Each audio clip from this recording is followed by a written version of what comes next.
रिदा दिन ब दिन गम से निढाल होकर नफसियाती होती जा रही है और मामलात ऐसे बन रहे हैं कि कुछ समझ नहीं आ रही।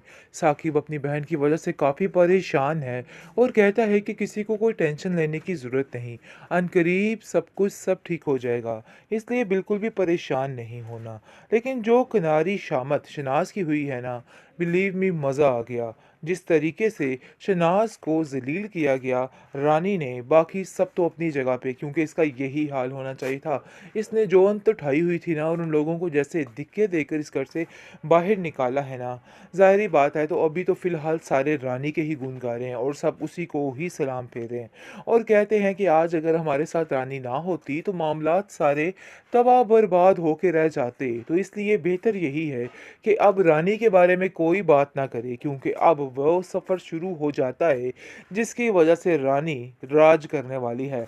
आप देखेंगे कि रानी की माँ कहती है कि मुझे तो समझ नहीं आ रही है कि आखिर मैं खुश हूँ कि परेशान हूँ, जिस पर रानी कहती है कि अब आप इस चीज़ को एक्सेप्ट कर लें, क्योंकि आप जो सोच रही थी ना वैसा कुछ भी नहीं हो सकता। अरहम की माँ इस काबिल ही नहीं थी कि उन लोगों के साथ कोई इस किस्म की बातचीत को आगे बढ़ाया जाए। शायद आप इस बात को नहीं जानती हैं और आपको ये बात अब जान लेनी चाहिए, क्योंकि ये बातें बहुत ज़रूरी हो चुकी हैं और इन चीज़ों का अब आपको पता होना चाहिए। जिसको सुनकर साकिब कहता है कि तुमने वाक़ई में ऐसा किया है। मैं इस बात पर काफ़ी ज़्यादा खुश हूँ, क्योंकि वो मुत्तमिन हो जाता है कि नहीं भई ऐसी कोई बात नहीं और जो कुछ हो रहा है ना बहुत बेहतरीन और आला किस्म का हो रहा है।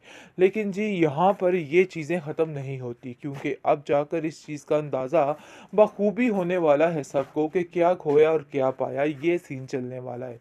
जिस तरीके से हर चीज़ को अपने अंडर करने की कोशिश की है इस रानी की माँ ने, और वो चाहती थी कि रानी उसकी मर्ज़ी के मुताबिक ही सब कुछ करे। लेकिन ऐसा वैसा कोई सीन नहीं हुआ है। रानी ने अपनी ही मर्ज़ी की है और खुद ही मुँह के बल गिरेगी, ये भी हकीकत है। वैसे ज़रूर कि ये सारे मामलात देख के काफ़ी ज़्यादा रानी गुस्से में आ जाती है और अपनी माँ से कहती है कि मुझे ये सब कुछ ठीक नहीं लग रहा। जिस पर उसकी माँ कहती है कि आखिर किस किस्म की बेवकूफ़ों वाली बातें कर रही हो? तुम क्यों एक तरफ नहीं टिकती हो? कभी कोई बात को लेके बैठ जाती हो और कभी कोई बात को लेके बैठ जाती हो। मुझे तो इस चीज़ की तुम्हारी बिल्कुल समझ नहीं आ रही। रीता कहती है कि हमें यहाँ पे रहना लगता है कि हमारा बिल्कुल भी नहीं ठीक, हमें यहाँ से जाना ही होगा। जिसको सुनकर साफ-साफ कह देता है साकिब कि नहीं ऐसा नहीं होगा। तुम इधर टेंशन फ्री होके रह सकती हो। समझो सब तुम्हारे भाई का घर भी है। तो इसलिए बिल्कुल भी परेशान ना हो।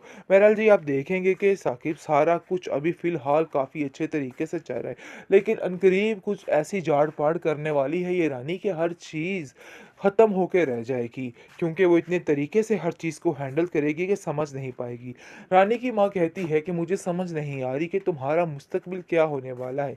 ये सारे मामलात देख के तो मुझे ऐसा कुछ नहीं लगता कि तुम्हारी ज़िंदगी कभी सुकून में आएगी, क्योंकि तुमने जो राह ठान ली है वो बिल्कुल बेवकूफ़ों वाली और बिल्कुल गलत है और तुम्हें इस चीज़ को मान जाना चाहिए कि तुम जो कुछ कर रही हो सरासर गलत कर रही हो। लेकिन जी इसको कौन समझाए, वो किसी की नहीं सुनेगी, बल्कि जो करेगी सिर्फ़ और सिर्फ़ खुद ही करेगी और अपने दिमाग से ही करेगी, क्योंकि वो अपने आप को बहुत तीस मार खान समझ रही है और समझ रही है कि वो बहुत ज़्यादा काबिल है और अपने माँ-बाप का मुकाबला नहीं कर सकती और उनकी सोच के मुताबिक बिल्कुल नहीं चल सकती। लेकिन जब ये मुँह के बल गिरेगी तब जाकर इसको इन सब चीज़ों का अंदाज़ा होगा किसने क्या कर दिया, क्योंकि फ़िलहाल वक़्ती तौर पर उसके ऊपर इस चीज़ का जुनून है कि वो इन लोगों के सामने बहुत अच्छा बनना चाहती है और इन सब लोगों का एक दफ़ा दिल जीतना चाहती है, ताकि फिर से इन लोगों को ख़त्म कर दिया जाए। रिदा दिन ब दिन गम से निढाल होकर नफसियाती होती जा रही है और मामलात ऐसे बन रहे हैं कि कुछ समझ नहीं आ रही। साकिब अपनी बहन की वजह से काफ़ी परेशान है और कहता है कि किसी को कोई टेंशन लेने की ज़रूरत नहीं, अनकरीब सब ठीक हो जाएगा, इसलिए बिल्कुल भी परेशान नहीं होना। लेकिन जो किनारी शामत शनाज की हुई है ना, बिलीव मी मज़ा आ गया। जिस तरीके से शनाज को जलील किया गया, रानी ने, बाकी सब तो अपनी जगह पे, क्योंकि इसका यही हाल होना चाहिए था। इसने जो अंत उठाई हुई थी ना और उन लोगों को जैसे धक्के देकर इस घर से बाहर निकाला है ना, ज़ाहिर बात है तो अभी तो फ़िलहाल सारे रानी के ही गुण गा रहे हैं और सब उसी को ही सलाम फेर रहे हैं और कहते हैं कि आज अगर हमारे साथ रानी ना होती तो मामलात सारे तबाह बर्बाद होके रह जाते। तो इसलिए बेहतर यही है कि अब रानी के बारे में कोई बात ना करे, क्योंकि अब वो सफ़र शुरू हो जाता है, जिसकी वजह से रानी राज करने वाली है। आप देखेंगे कि रानी की माँ कहती है कि मुझे तो समझ नहीं आ रही है कि आखिर मैं खुश हूँ कि परेशान हूँ, जिस पर रानी कहती है कि अब आप इस चीज़ को एक्सेप्ट कर लें, क्योंकि आप जो सोच रही थी ना वैसा कुछ भी नहीं हो सकता। अरहम की माँ इस काबिल ही नहीं थी कि उन लोगों के साथ कोई इस किस्म की बातचीत को आगे बढ़ाया जाए।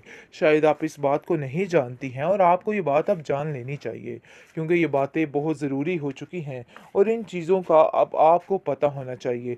जिसको सुनकर साकिब कहता है कि तुमने वाक़ई में ऐसा किया है। मैं इस बात पर काफ़ी ज़्यादा खुश हूँ, क्योंकि वो मुत्तमिन हो जाता है कि नहीं भई ऐसी कोई बात नहीं और जो कुछ हो रहा है ना बहुत बेहतरीन और आला किस्म का हो रहा है।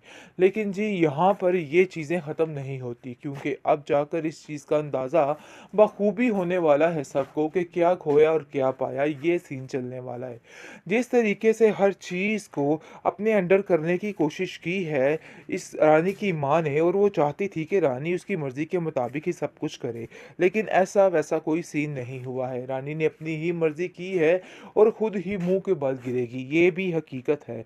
वैसे ज़रून कि ये सारे मामलात देख के काफ़ी ज़्यादा रानी गुस्से में आ जाती है और अपनी माँ से कहती है कि मुझे ये सब कुछ ठीक नहीं लग रहा।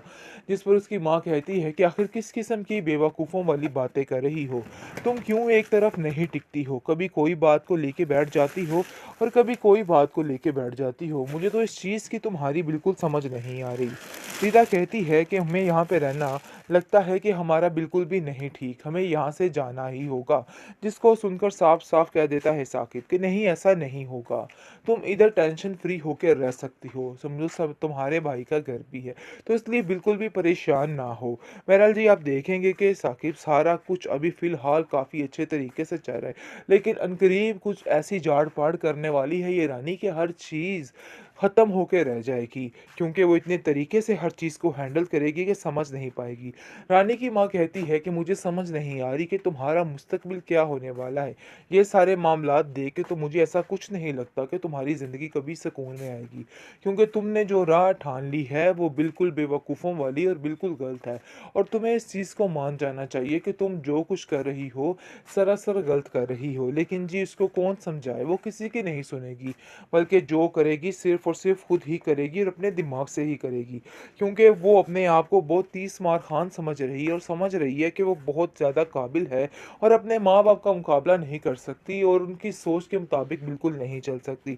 लेकिन जब ये मुँह के बल गिरेगी तब जाकर इसको इन सब चीज़ों का अंदाज़ा होगा किसने क्या कर दिया, क्योंकि फ़िलहाल वक़्ती तौर पर उसके ऊपर इस चीज़ का जुनून है कि वो उन लोगों के सामने बहुत अच्छा बनना चाहती है और इन सब लोगों का एक दफ़ा दिल जीतना चाहती है, ताकि फिर से इन लोगों को ख़त्म कर दिया जाए।